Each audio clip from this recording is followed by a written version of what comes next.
Car prices have gone up a ton. And, well, while prices have gone up, some are speculating that, they can get away with this because manufacturers are still sharing these great stories about how sales have increased compared to a year ago, and that a lot of YouTube channels, fair enough, it does seem like it. It seems like these prices are only getting propped up and only survive because of fleet sales. And well, actually, we've got a story to that. Yes, they are getting supported by fleet sales, but they always have. So there's nothing nefarious and evil that's also new going on.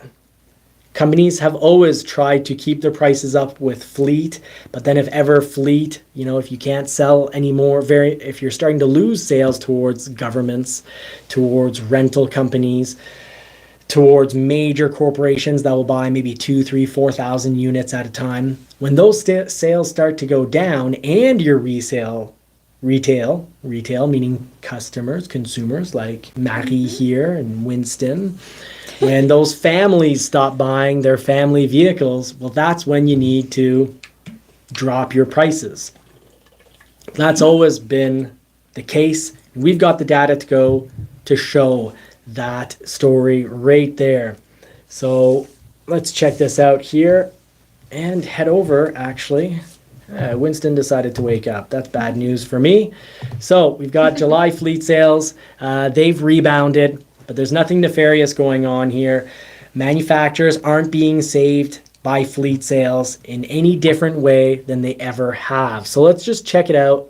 The graph sort of tells a different story than what I'm telling here. If you don't mind just sliding a little bit over. So the blue line here that we've got on the screen, those are your fleet sales, and your orange, green, I don't know line. The lighter colored line is actually your retail sales.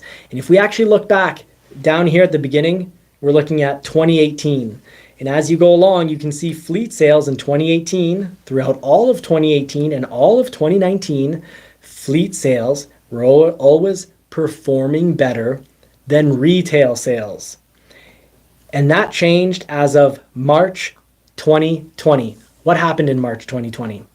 Well, yards generally at dealerships started to not have very many vehicles left in them.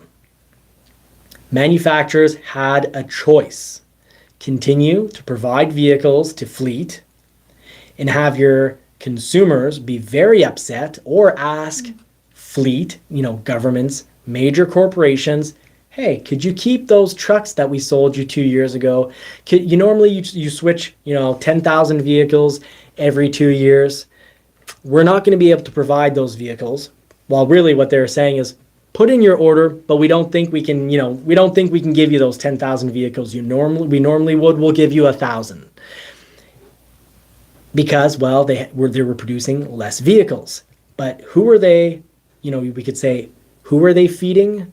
Or what wheel was getting the oil? Well, the squeaky wheel was getting the oil. As consumers, we tend to squeak a lot louder when we don't get what we want, as compared to governments, police departments, fire departments. If you tell them, look, your F-150 police vehicles, your F-150 fire trucks that you're using to move around your fire chief, can you keep it an extra 2 years? They're just like, okay. It's no sweat off their back. It's not the end of the world. They have the funds to put in the repairs instead of making the switch. They just, they're not the squeaky wheel. Consumers, when we don't get our new vehicle, just like a kid that, you've decided you feed them sugar 5 days a week, but then you decide Saturday they're not getting any candy. Well, they're going to be grabbing at those candy bars when you go buy the cash. And boy, do I wish grocery stores wouldn't put all the candy bars by the cash. Sugar is a drug, and they're just putting it by the cash because they know what it's going to do. It's going to trigger your brain. You're going to want to go for it. And it works on you. And then it works on me. And then after you get your little sugar fix, you're hungrier after eating sugar, spikes your insulin, and it makes us sort of all doughy and weak. And anyways, Conclusion, eat steaks. yes, That's right. yes, absolutely. Eat steaks. Eat a lot of red meat. It'll help with your creatine levels and your testosterone levels, and avoid sugar at all costs. Okay, stop. But I anywho. don't want to go there with that. It was just a joke. So, what did they do in 2020? March 2020, fleet sales go way down. But, retail sales go down, but that they switched around. So, previously, fleet were getting, you could say, more vehicles. Fleet was performing. It's actually based on performance. So fleet sales were propping up and holding the prices and helping manufacturers deal with their inventory more so than consumers. In March 2020, production volumes went way down. So then manufacturers put the oil on the squeaky wheel. They gave all the vehicles they could to consumers.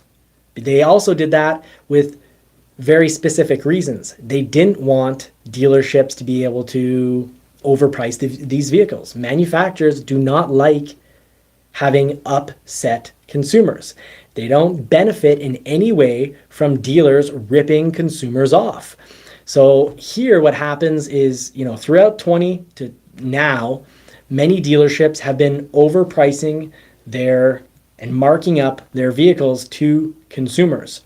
The less vehicles that are available, the more they can abuse us, the more they can raise those prices. So manufacturers generally here, this actually shows that manufacturers they tried to be as good as they possibly could to us. They provided less fleet vehicles, and they provided more vehicles to retail, which was the opposite of what was going on before March 2020. Then in May, around March 21, much greater performance in regards to retail and fleet sales. And in both instances, much better performance, but fleet is back on top. Why? Because production started to go back up in 2021 for a brief period. But then when production crashed again and, we didn't actually make it out of the chip crisis, which in 21, they probably thought, oh, we'll make it out of the chip crisis. And then what's going on again? Well, they're back to providing, I'll point to the right spot here, more towards the end. Right here, around, from March 21 until January 22, they're providing more vehicles to the retail side of things. Again, trying to control dealerships to avoid excessive markups by the hands of dealerships, which is no benefit to the manufacturer. The money is only kept by the dealerships, which are separate businesses from the manufacturers.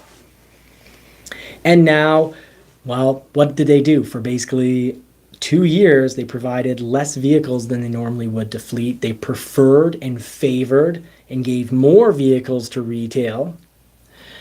And now the story is just that they're back to their regular status quo. We see it back in 2018, 2019, part of 2020.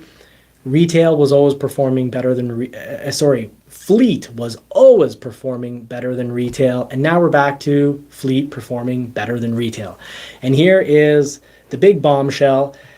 As long as fleet companies basically continue to take at high numbers vehicles and enough to really basically sponge up all the normal production, prices will stay high. So 2 things really need to happen for prices to crash. Consumers need to stop buying vehicles, and fleet needs to stop buying vehicles. But as long as the economy is rolling well, fleet will need vehicles. Companies, as long as the economy is going well, companies will continue. If they're making money, they're going to continue to need business expenses. They're going to continue to buy these vehicles.